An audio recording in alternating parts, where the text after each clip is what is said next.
আসসালামু আলাইকুম, স্বাগতম জানাচ্ছি বিবিসি নিউজ আন্তর্জাতিক সংবাদে। শুরুতেই সংবাদ শিরোনাম, এরপর বিস্তারিত।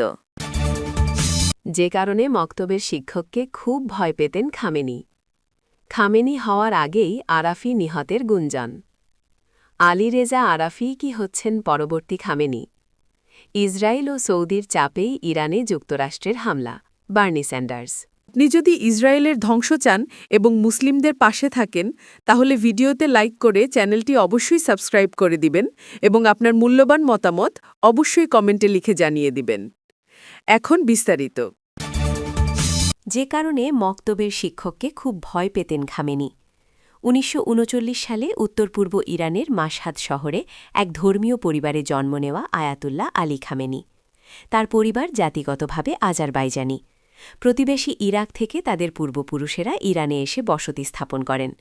প্রথমে তারা উত্তর পশ্চিমাঞ্চলের তাবরিজে বসবাস শুরু করেন। পরে ধর্মীয় তীর্থস্থান হিসেবে পরিচিত মাশহাদে চলে যান। সেখানে খামেনির বাবা একটি আজারবাইজানি মসজিদের ইমাম হিসেবে দায়িত্ব পালন করেন। ৮ ভাই বোনের মধ্যে খামেনি ছিলেন দ্বিতীয়। তার বাবা সৈয়দ জাওয়াদ খামেনি ছিলেন স্থানীয়ভাবে সুপরিচিত একজন শিয়া পণ্ডিত। মা খাদিজে মির্দাবানিও একজন ধার্মিক নারী ছিলেন। খামেনির মা খাদিজে মির্দামাদি ছিলেন কোরআন ও বই পাঠে আগ্রহী। তিনি ছেলের মধ্যে সাহিত্য ও কবিতার প্রতি ভালোবাসা জাগিয়ে তোলেন। শৈশবে মায়ের কাছেই কোরআন শিক্ষাসহ ইসলাম ধর্মের অন্যান্য গুরুত্বপূর্ণ বিষয় প্রাথমিক জানাশোনা হয় খামেনির। খামেনির বিভিন্ন স্মৃতিকথা থেকে জানা যায় তার মা খাদিজে মির্দামাদির কোরআন তেলাওয়াতের কণ্ঠ খুব ভালো ছিল।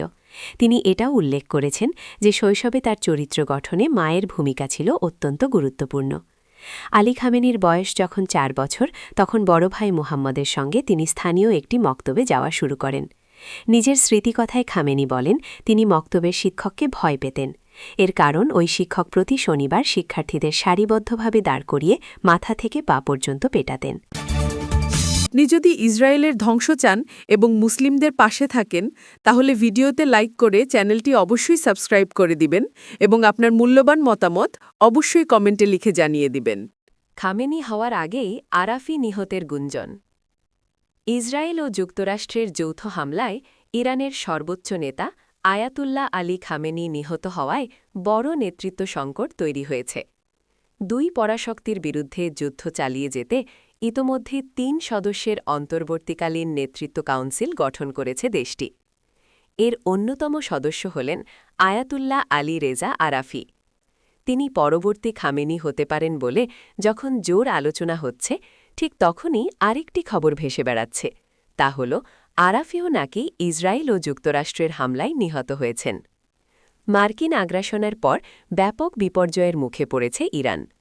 পাল্টা আক্রমণের অংশ হিসেবে ইসরায়েলে ঝাঁকে ঝাঁকে ক্ষেপণাস্ত্র ও ড্রোন ছুটছে ইসলামী প্রজাতন্ত্রের বাহিনী।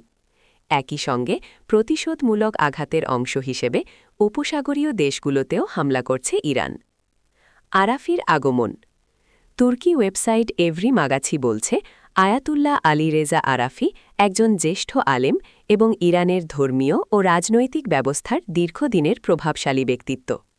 খামেনির হত্যাকাণ্ডের দিনেই তাকে দ্রুত অন্তর্বর্তীকালীন কাউন্সিলে নিযুক্ত করা হয়, যেখানে তার সঙ্গে যুক্ত হন প্রেসিডেন্ট মাসুদ পেজেশকিয়ান এবং প্রধান বিচারপতি গোলাম হোসেন।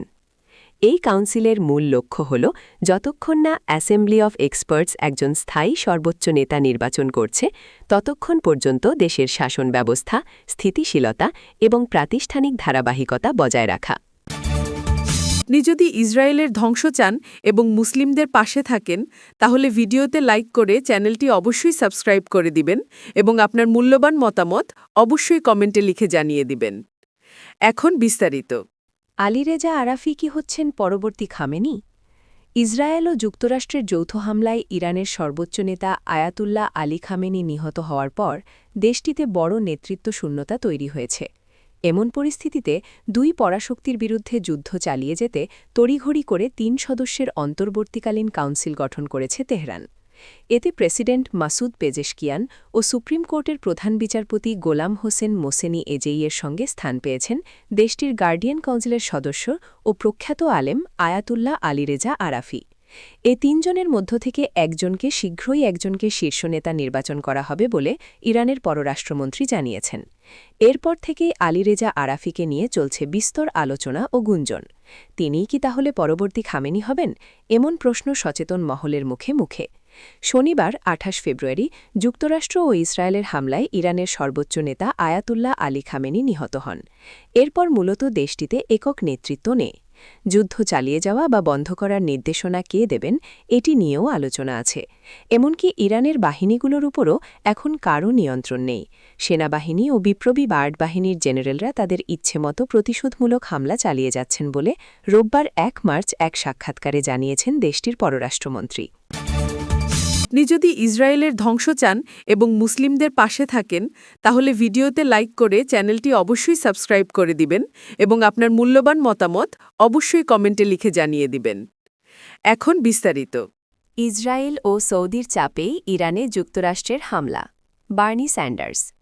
ইসরায়েল ও সৌদি আরবের চাপের মুখে যুক্তরাষ্ট্র ইরানের ওপর সামরিক হামলা চালিয়েছে বলে মন্তব্য করেছেন মার্কিন সেনেটর বার্নি স্যান্ডার্স।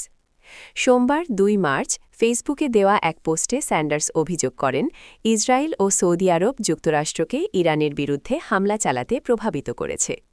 তিনি পোস্টে আরও লিখেছেন, ইসরায়েলের প্রধানমন্ত্রী বেনিয়ামিন নেতানিয়াহু গাজায় ৭২,০০০ মানুষকে হত্যা করেছেন, যাদের অধিকাংশই নারী ও শিশু।